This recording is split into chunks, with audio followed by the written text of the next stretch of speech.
Number 1 کا نقطہ، اور جب ہم کہیں گے کہ سیدنا آدم علیہ السلام کے اللہ کے خلیفہ ہیں تو پھر خیال آئے گا کہ اللہ کا خلف نہیں اور آدم علیہ السلام خلیفہ کیسے ہیں؟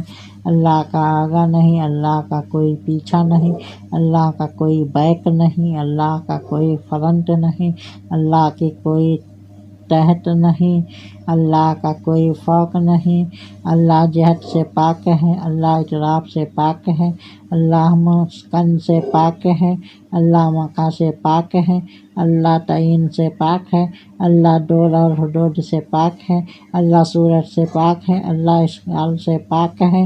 تو میرے بھائیوں، جب یہ بات تو طے ہے کہ اللہ کا کوئی آگا نہیں، کوئی پیچھا نہیں، تو توجہ ہر طرح کی جہت سے پاک ہے، تو پھر خلیفہ کا معنی تو ہے پیچھے آنے والا، پیچھے کہلانے والا۔ تو جب اللہ تعالیٰ ان ساری باتوں سے پاک ہے تو پھر آدم علیہ السلام خلیفہ کس کے؟ جو ذات کبریا خلف سے پاک ہو اس کا کوئی خلیفہ کیسے؟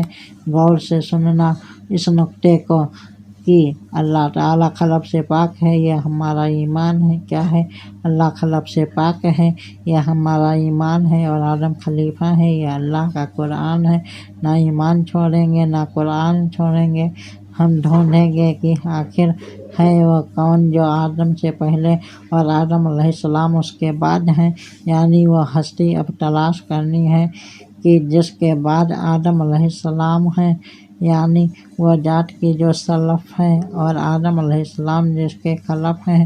تو پھر ہم ایسی ہستی کو ڈھونڈیں گے کہ جو آدم سے پہلے ہو، آدم علیہ السلام کے بعد ہوں، جو آدم سے ماقبل ہوں، آدم علیہ السلام اس کے بعد ہوں، جو آدم سے سلف ہوں، آدم علیہ السلام اس کے بعد ہوں۔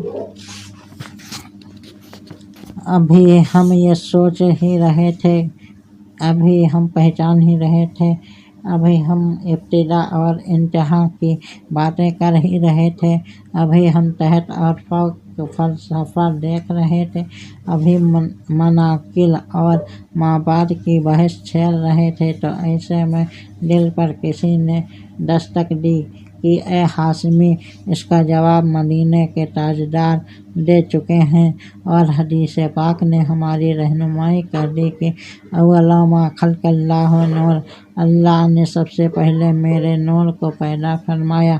الصلاۃ والسلام علیک یا سیدی یا رسول اللہ و علی آلک و صحابک یا سیدی یا حبیب اللہ۔